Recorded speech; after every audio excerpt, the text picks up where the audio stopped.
hello there, this is John again. So you never guess what we've been doing today. I installed two flattened out kind of pipe straps here because what I want to do is, I'm putting a solar panel on the wall here. This is about a 100 watt panel. I think it's a 12 volt, maximum 18, and I'm going to put a cover on it, and it will reflect the light into there, so you get more than 100 watts coming in. I think they can go up to a 600 watt limit. You'll not get that, but you'll get more than 100 watts, that's for sure. So let's see what we're doing. Anyhow, I have to drill a hole for the wires to go through into the motorhome here. Okay, we've drilled holes in the side of the motorhome, pushed the wires through, put caulking around the wires at this side, and there they are there. Well, you know, it's Sunday afternoon when they're playing Mexican music on cable radio. It's great, you hear all kinds of variety. It's all Mexican, but the variety of music is astounding.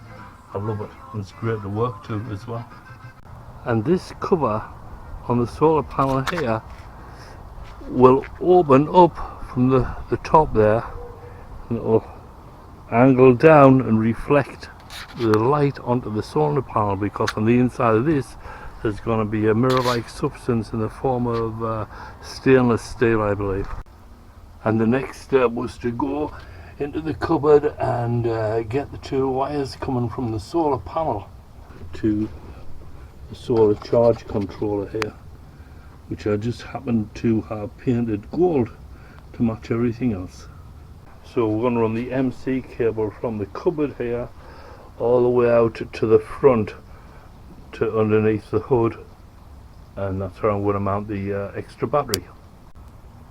But what I can do now that we do have this solar charge controller mounted and installed, I could see we'll charge this battery here. So now I've got this temporarily hooked up to a 12 volt battery, or should I say the 12 volt battery that is going to go under the hood to go in parallel with the other 12 volt battery, so we'll have more amps, same voltage.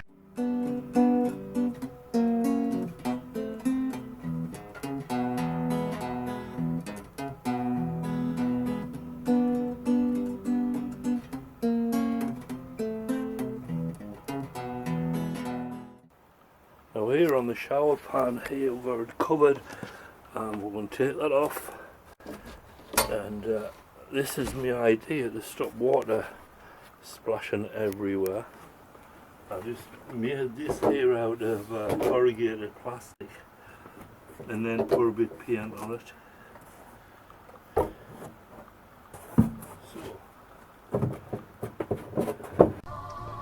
Well, we've got the shower pan extension here, so I'll stop the water splashing up beyond the level of the shower pan there. Once the shower curtain is in there, it should be totally waterproof.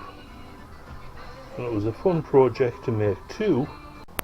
And when you're done with that shower pan surround, all you do is just put this guy back and then hang the surround on the wall. It can be probably viewed as a piece of art or something. At least it brightens that area up, you know, without imposing on the space. It's not taking space up like a cupboard, so we're quite happy with that.